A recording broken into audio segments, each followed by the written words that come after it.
이번에는 마지막 장애 유형 및 대응 방법에 대해서 알아보도록 하겠습니다. 자, 여러분들이 이제 운영을 하다 보면 장애가 발생할 수도 있겠죠. 그랬을 때 대응하는 방법입니다.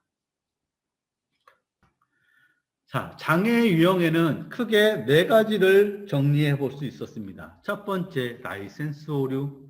두 번째, 사용자 PC 설치하다가 발생하는 오류. 세 번째는 소스를 수정하다가 발생하는 오류. 네 번째는 환경적인 오류로 정리해 볼 수 있었어요. 첫 번째, 라이센스입니다. 저희가 개발용 라이센스와 운영용 라이센스를 발행을 합니다. 여러분, 보통 운영할 때는 고객사에서 정식 라이센스를 구매했기 때문에 정식 라이센스가 기본적으로 세팅이 돼서 운영을 할 거예요. 그런데 저희가 개발자분들을 위해서 2개월짜리 개발용 라이센스도 발행을 해요. 자, 그런데 개발자가 잘 쓰다가 이런 오류를 범할 수가 있겠죠. 형상관리 프로그램을 이용해서 개발용 라이센스를 서버에다가 덮어 쓰는 일이 발생할 수 있습니다. 그렇게 되면 잘 동작하다가 저 개발용 라이센스가 반영되는 순간 날짜가 변경이 되면 오류가 발생할 수 있죠. 거기서 나올 수 있는 오류 문제 하나가 발생할 수 있어요. 그래서 저희가 17.1부터는 라이센스 정책이 변경이 됐어요. 17.0까지는 라이센스가 문제가 되더라도 라이센스가 만료됐습니다. 메시지를 뿌려주고 확인을 누르면 시스템을 사용할 수가 있었어요. 그런데 17.1에서는 아예 서비스가 멈춥니다. 이게 라이센스 17.1에서 변경된 정책이에요. 자, 라이센스 장애 내용에 대해서는 자세한 내용은 이 FAQ 문서를 보게 되면 라이센스 정의부터 해서 자주 물어보는 Q&A까지 다 정리를 해놨으니까 요 내용을 한번 쭉 보시면 도움이 되겠습니다. 이렇게 마이 플랫폼부터 넥사 프로 이런 양식 다 있으니까요. 적용하는 방법 쭉 정리했으니까 한번 보시면 될 것 같아요. 자, 라이센스 장애가 발생하면 어떻게 된다고 그랬죠? 개발용 라이센스로 선 조치하고 정리하는 건 나중에 돌아오는 영업일에 하시면 됩니다. 자, 17.1에 변경된 정책을 써놨습니다. 클라이언트 기존에는 유효하지 않는 라이센스가 발생하게 되면 중단하지 않았는데 이제는 중단한다. 서버 API도 오류 메시지만 뿌려줬는데 이제는 중단합니다. 이게 17.1에서 바뀐 라이센스 정책입니다. 반드시 알고 계셔야 되고 환경이 바뀌었다 그러면 반드시 사전에 라이센스를 재갱신하셔야 됩니다. 자, 서버 쪽에서는 XAPI라고 하는 라이브러리를 저희가 제공해 드리는데 제공할 때 라이센스도 같이 배포를 해 드립니다. 자, 그러면 이렇게 물어보는 경우가 있어요. 서버 쪽에서 이 XAPI에서 라이센스 체크하는 시점이 언제입니까? 라고 자주 물어봐서 이 내용을 넣어놨습니다. 자, XAPI는 WAS가 올라갈 때 라이센스 파일을 읽어드립니다. 읽어드리고요. 매 순간 조회라고 하는 버튼, 저장이라고 하는 버튼, 서비스를 할 때마다 그때마다 매번 체크를 합니다. 즉 실시간으로 체크를 한다는 겁니다. 그래서 이 체크 시점을 한번 정리를 해봤고요. 자, 두 번째는 배포 오류입니다. 아무래도 NRU 환경은 사용자 PC에 그 모드를 배포를 해야 되기 때문에 배포를 하다 보면 사용자 PC 환경이 어떻게 됐을지 몰라요. 권한이 없을 수도 있고 또는 바이러스가 걸려서 설치가 안 될 수도 있고 정말 다양한 케이스들이 나옵니다. 그래서 이러한 배포를 통해서 나올 수 있는 오류. 자, 배포에서 나올 수 있는 오류와 해결하는 방법은 1차적으로 수동 설치 파일을 사전에 준비해 놓으시고요. 장애 나게 되면 수동 설치 파일로 대응해 보시고 그래도 대응이 안 된다고 하시면 여기 케이스 바이 케이스로 여기 정리해 놓은 18가지 방법으로 해결하시면 거의 대부분 해결이 되실 겁니다. 그래서 이 문서를 정리해 놨고요. 자, 세 번째는 작업 소스 오류입니다. 여러분들이 프로그램을 개발하다 보면 오류가 날 거예요. 즉 소스를 수정했는데 오류가 났다. 자, 그러면 정확하게 내가 클라이언트 딴 소스를 수정해서 오류가 났는지 알고 있거나 또는 서버 쪽에서 오류가 나서 장애가 났는지 명확하게 알고 있으면 그 부분을 찾아서 수정을 하면 되죠. 그런데 모르는 경우가 있습니다. 내가 봤을 때 클라이언트도 수정을 했고 서버도 수정을 해서 둘 다 수정이 됐는데 도대체 어디 쪽에서 수정이 됐는지 불명확하다 그러면 여러분들은 클라이언트가 옳은지 서버가 옳은지를 제일 먼저 판단해야 됩니다. 그걸 확인할 수 있는 방법은 패킷을 보시면 돼요. 저희는 HTTP 통신을 하고 있기 때문에 통신 결과를 찍어보게 되면 이 오류 코드에 따라서 오류 메시지가 클라이언트 단 오류인지 서버 단 오류인지를 1차적으로 판단할 수 있어요. 자, 오류 코드가 200으로 떨어졌다 그러면 서버 쪽 오류는 아닙니다. 클라이언트 단 오류예요. 30대도 떨어지는 건 서버 쪽 오류가 아닙니다. 클라이언트 단 오류예요. 400이나 500이나 이게 떨어졌다 그러면 서버 쪽 오류예요. 클라이언트 단 오류는 아닙니다. 이렇게 판단을 하시는 거예요. 패킷을 찍어보게 되면 이러한 내용을 알 수 있습니다. 자, 한번 보여드릴게요. 제가 피들러4 이거는 유틸리티입니다. 여러분들이 피들러라고 사이트에서 검색해 보시면 찾을 수가 있고요. 여러분들이 알게 모르게 내부적으로는 다 웹페이지를 통해서 사이트를 접속을 하게 되면 내부적으로 통신 구간에 패킷이 발생을 합니다. 패킷이 봤을 때 여기에 리절트 값이 200이면 서버 단에는 문제가 없다라는 거. 이게 서버에서 넘겨주는 거예요. 내가 호출을 했을 때 200이 떨어졌다. 서버에는 장애가 없는 겁니다. 화면 단에서 찾으시면 돼요. 또는 304도 서버 쪽 오류가 아닙니다. 근데 여기에 400번대가 떨어지거나 500번대가 떨어지면 클라이언트 단 로그가 아니라 서버에서 실행을 하다가 오류가 떨어졌다는 거기 때문에 서버 쪽을 디버깅을 하시면 되겠습니다. 그래서 클라이언트 단 오류인지 서버 단 오류인지 내가 좀 모르겠다 하시면 가장 쉬운 방법은 지금처럼 패킷을 찍어서 확인해 보는 방법이 제일 빠릅니다. 자, 다음은 함수 오버라이딩 하는 방법을 알려드리겠습니다. 자, 뭐냐면 이제 여러분들이 개발하다 보면 개발적인 오류도 있겠지만 저희 넥사크로 플랫폼의 엔진 버그로 인해서 프로그램이 오류가 나는 경우가 있을 겁니다. 그러면 이거를 해결하는 방법을 알려드리겠습니다. 자, 제품상에서 오류가 발생했으면 저희 고객지원센터에 제품 버그를 등록을 하고 제품 패치가 되면 그거를 패치 버전을 반영하면 됩니다. 그런데 현재 여러분들은 운영하고 있는 시점에서 제품 버그를 등록을 하고 제품 패치가 되기까지 보통 최소한 한 달 정도가 걸려요. 그러면 한 달 동안 장애가 발생하는 것까지 기다릴 수가 없잖아요. 그래서 기본적으로 넥사크로 플랫폼은 자바스크립트 기반의 제품이다 보니까 우회할 수 있는 코드들이 가끔 있습니다. 그래서 여러분들이 장애가 났는데 저희 고객센터에 오류를 접수하게 되면 한 달 동안 기다릴 수가 없는데 우회할 수 있는 방법이라도 있으면 알려주세요 하는 경우가 있어요. 그러면 저희 고객지원센터에서 우회할 수 있는 방법이 있다 그러면 여러분들한테 알려드릴 겁니다. 알려드리면 여러분들은 이 알려드린 소스를 오버라이드해서 쓰시면 돼요. 자, 무슨 얘기냐? 제가 방금 전에 트레이스라고 하는 방법을 어플리케이션의 스크립트 단에다가 추가해서 쓰신 거 보셨죠? 이 부분. 사실 이 부분은 이미 엔진에 있습니다. 엔진 어딘가에는 있는 라이브러리 소스예요. 그런데 제가 어플리케이션의 스크립트에다가 여기다 넣어놨어요. 그러면 엔진이 로딩이 될 때 초기에 동일한 함수가 실행이 될 거고요. 마지막에 이 어플리케이션의 스크립트가 타게 돼 있어요. 그러면 여기서 한번 오버라이드를 하기 때문에 이 소스가 동작을 하게 되는 겁니다. 그러면 여러분들은 위에서 받은 코딩을 여기다 넣으시면 돼요. 여기다 놓고 실행하게 되면 수정된 소스가 반영합니다. 이게 오버라이딩 하는 방법이에요. 자, 오버라이딩 하는 방법은 한 가지가 되어 있습니다. 첫 번째, 스크립트에다가 하게 되면 여기서 관리가 되고요. 또 한 가지 방법은 서비스에 제이슨 파일을 별도로 만드는 거예요. 제이슨 파일, 즉 오버라이딩한 파일만 JS로 빼가지고 여기 제이슨에다 등록을 합니다. 그렇게 되면 1, 2, 3, 4, 5, 6, 7 이거 순서대로 엔진이 올라오는 겁니다. 맨 마지막에 엔진이 올라오기 때문에 여기에 동일한 함수가 있으면 이 파일로 실행이 되는 거예요. 그래서 여러분들이 오버라이드 할 수 있는 제이슨 파일을 만들어 놓고 나중에 잘 쓰고 있다가 제품을 패치를 하게 되죠. 패치를 할 때 이 제이슨 파일만 싹 지워주게 되면 바로 적용이 되는 거기 때문에 두 번째 방법으로 많이 씁니다.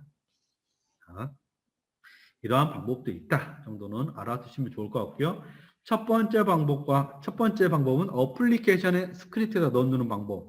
두 번째는 별도의 오버라이딩하는 제이슨 파일을 빼가지고 관리하는 방법. 저는 두 번째 방법을 권해드리고요. 여기서 중요한 건 뭐냐면 방금도 보여드렸지만 이 제이슨 파일은 순서대로 올라오기 때문에 오버라이딩 파일은 맨 마지막 순서에 올라와야 됩니다. 맨 마지막에 있어야 돼요. 여기 맨 마지막. 그것만 주의하시면 되겠습니다. 자, 환경 파일에 대한 오류입니다. 이거는 잠깐도 설명드렸는데 접근 도메인이나 IP 코어가 바뀌었다 그러면 반드시 라이센스를 재발급하셔야 되고요. 소스가 수정됐다 그러면 반드시 디플로이를 해주셔야 되고요. 제너레이터를 해주셔야 됩니다. 자, 그리고 이 부분, 이거는 환경적인 부분인데, 만약에 여러분들이 제우스를 쓰는 경우, 이거는 지금 현재 넥사크로 17에서는 다 해결됐으니까 문제가 되지는 않는데, 넥사크로 플랫폼 14 초기 버전에서는 서버 환경이 제우스인 경우에, 제우스에서 세션 값을 만들 때, 원래는 이꼴이라고 하는 값이 없었거든요. 근데 어느 순간 데이터 값에 이꼴이라고 하는 문자가 들어가기 시작했어요. 이꼴이라고 하는 건 보통 어플리케이션에서 얘는 분리자로 쓰죠. 근데 얘가 데이터로 들어오다 보니까 분리자 부분이 처리 안 된 버전이 있었어요. 그래서 이 부분을 보완 처리를 했지만 넥사크로 플랫폼 17에서는 문제가 되지 않습니다. 14 초기 버전에서는 이 제우스 환경일 때 세션 값에 의해서도 오류가 날 수 있다는 걸 잠깐 언급해 드리려고 적어놨던 거고요. 자, 다음은 디버깅하는 방법입니다. 디버깅은 기본적으로 넥사크로 스튜디오에서 NRE 환경으로 실행하게 되면 아웃풋 창에 트레이스 로그를 찍을 수가 있습니다. 그런데 웹 브라우저로 실행하는 경우가 있죠. HTML5로 실행할 때는 디버깅하는 것을 웹 브라우저에서 제공하는 디버깅 방법을 익혀야 됩니다. 즉, 화면을 실행할 때 인터넷 익스플로러를 실행했다 하면 여러분들이 아무리 로그를 찍어도 로그가 나오지 않습니다. 어디서 확인해야 되느냐? 브라우저에서 F12를 누르게 되면 개발자 모드로 접근을 하게 되어 있습니다. 개발자 모드. 이게 브라우저마다 다 다른데 각각 브라우저에서 제공하는 콘솔 쪽에서 디버깅을 하시면 돼요. 그래서 브라우저별로 디버깅하는 문서 주소를 여기다 써놨습니다. 익스플로러, 크롬, 파이어폭스 각각 사이트를 접속하게 되면 디버깅하는 방법이 잘 정리되어 있으니까 여기서 익히시면 되겠습니다. 자, 그렇지만 넥사크로 스튜디오에서는 여러분들이 HTML5로 실행하더라도 킥뷰를 하게 되면 무조건 NRE 환경은 사용할 수 있게 돼 있어요. 매번 브라우저를 통해서 디버깅하기보다는 이 NRE 환경으로 디버깅을 하게 되면 좀 더 쉽게 아웃풋 창을 통해서 디버깅할 수 있으니까 훨씬 더 수월하게 할 수 있을 겁니다. 그래서 이 내용을 적어놨습니다. 그리고 디버깅 방법에는 즉 수정 데이터 값을 확인하는 방법은 얼럿과 트레이스가 있을 수 있죠. 자, 트레이스는 순차적인 흐름을 디버깅할 때는 트레이스를 쓰는 거고요. 단순히 메시지를 확인해 볼 때는 얼럿을 찍는 겁니다. 근데 많은 분들이 순차적인 흐름의 메시지를 확인하기 위해서 얼럿으로 쓰는 경우가 있거든요. 그때는 계속 확인 버튼을 눌러야 되는 번거로움이 있기 때문에 반드시 트레이스를 사용하는 걸 권해드립니다. 자, 다음은 비정상 종료가 났을 때 NRE 환경, 웹브라우저로 실행하실 때는 절대 비정상 종료는 발생하지 않습니다. 그런데 NRE 환경, 넥사크로 브라우저로 실행하다 보면 잘 사용하고 있다가 순간적으로 화면이 딱 꺼지는 수가 있어요. 즉 비정상 종료가 발생하는 경우가 있습니다.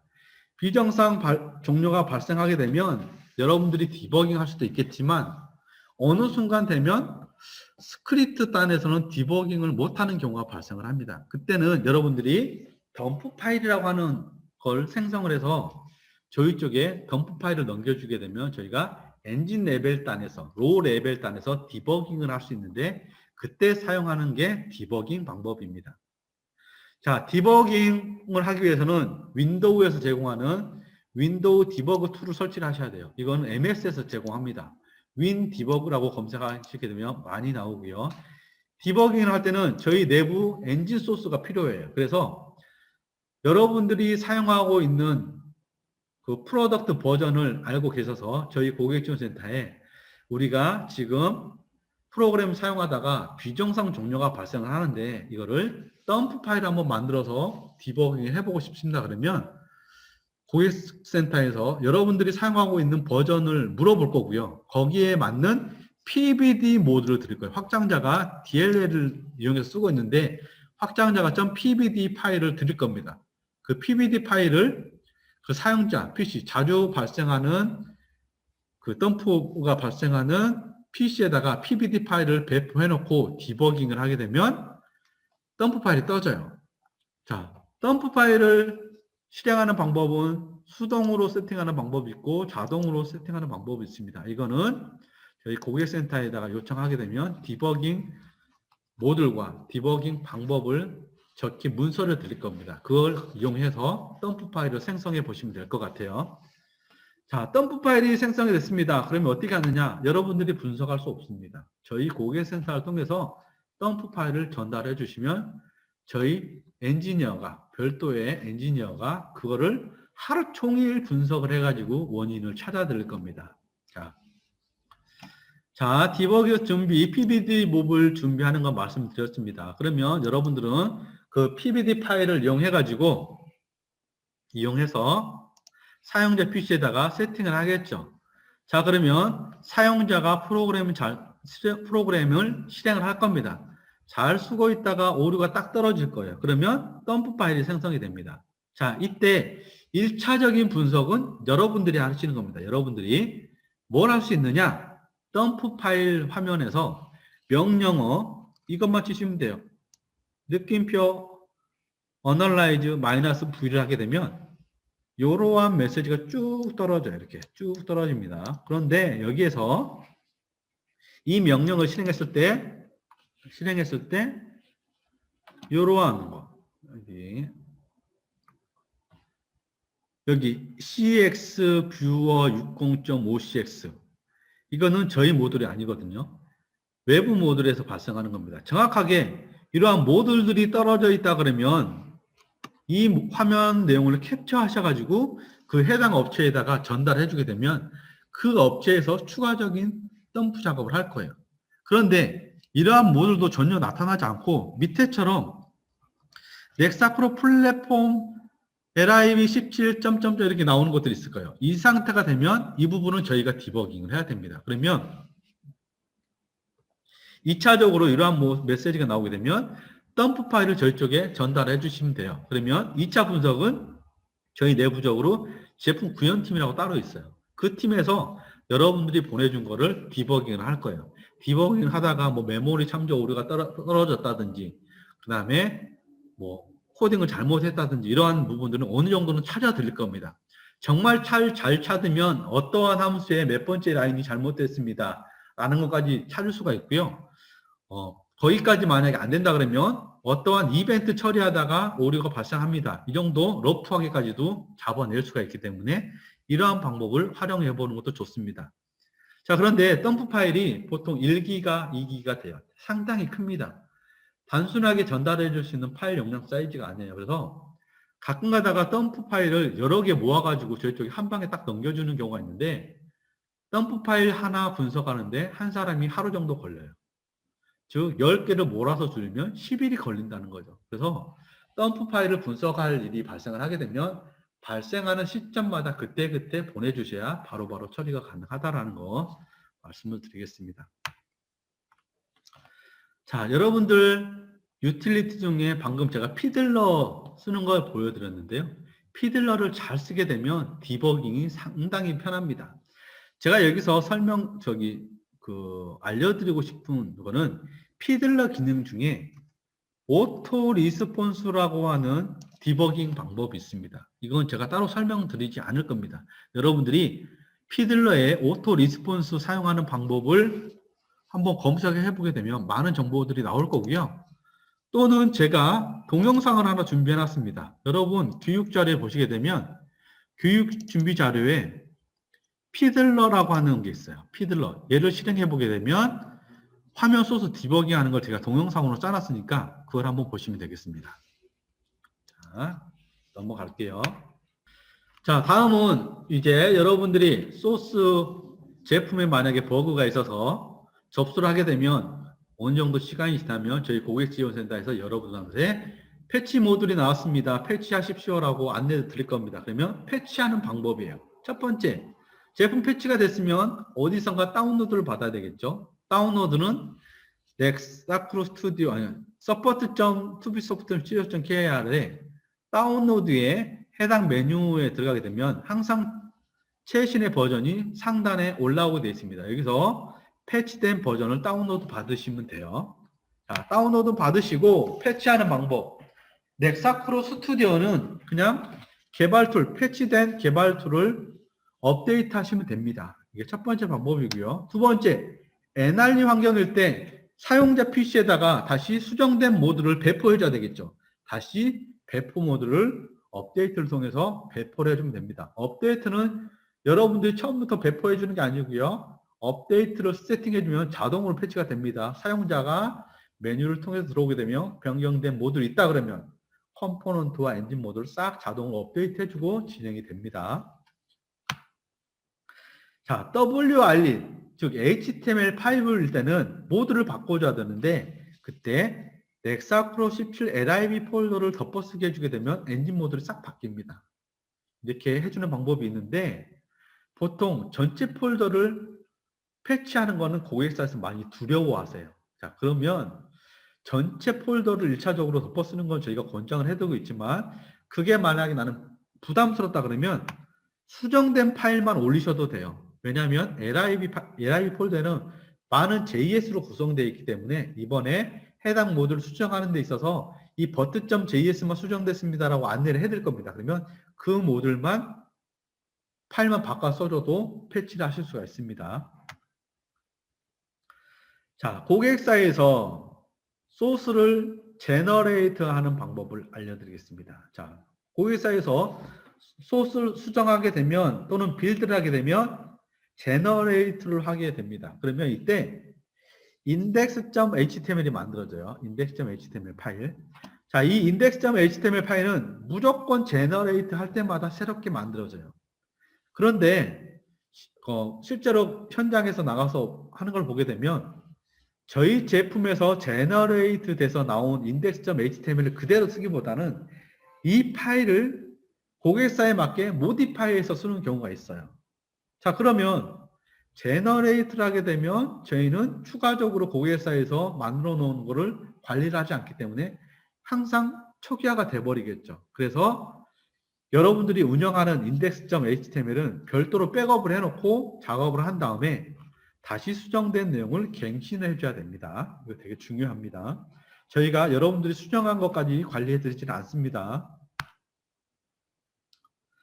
자, 또 이런 경우가 있습니다. 이번 달에 제품 패치를 해야 되는데 저희가 이번에는 라이브러리만 패치하면 되는 게 아니라 전체 파일을 업데이트를 해줘야 됩니다. 그리고 빌드를 해야 됩니다. 전체 파일을 제너레이트를 해줘야 됩니다라고 안내를 해주는 경우가 가끔 있을 거예요. 자, 그럴 때는 왜 그러한 현상이 발생하느냐를 적어놓은 겁니다. 첫 번째, 툴에 신규 기능이 들어가서 제너레이트에 영향을 줄 때는 무조건 제너레이트를 해야 돼요. 두 번째, 제너레이트 모듈에 오류가 발생했을 때는 다시 제너레이트를 다시 해줘야 되고요. 그 다음에 특정한 컴포넌트 라이브러리에 문제가 있어도 해주셔야 되고, 테마 파일에 스펙이 변경된 경우에는 전체 빌드를 해줘야 됩니다. 그런데 아직까지는 넥사크로 17이 나오면서 전체 모듈을 빌드를 해주는 경우는 아직까지는 안 나온, 제 기억에는 안 나온 것 같습니다.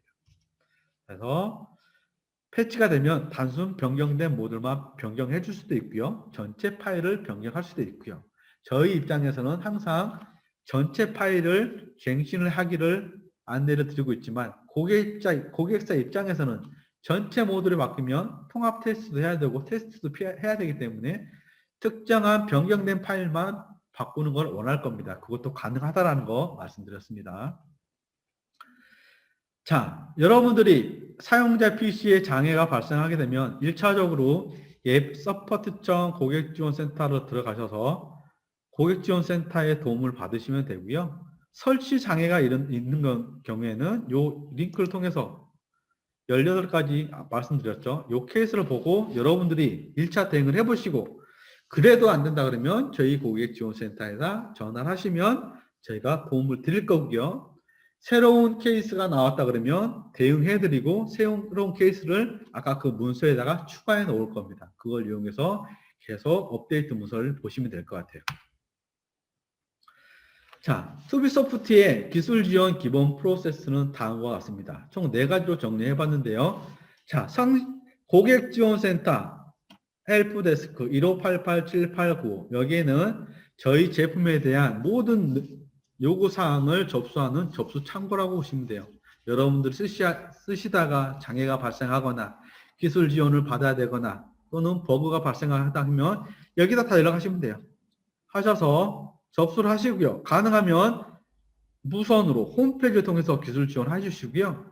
유선도 가능하다라는 거. 자, 여기서 접수를 하시게 되면 1차적으로 고객지원센터에서 접수를 받을 거고요. 버그다 판단되면 고객지원센터에서 한 번 더 필터링을 합니다. 필터링을 하고 품질팀에다 넘겨주면 여기서 한 번 더 필터링을 해요. 1차에서 걸러내지 못한 거를 한번 2차적으로 걸러내고요. 여기서도 걸러내지 못하고 진짜 버그다 그러면 연구소에다 등록을 합니다. 그럼 연구소에서는 제품 패치가 나오겠죠. 그러면 다시 품질 보증팀에다 넘겨주고 여기서 약 한 달 정도 내부 테스트와 자동화 테스트를 한 다음에 최종 패치된 내용을 고객센터에서 전달해 줍니다. 그러면 고객센터에서는 다시 수정된 내용을 여러분들 각각 접수하신 분한테 연락을 드릴 거예요. 그러면 그 수정된 파일을 받아서 패치를 하시면 되겠습니다.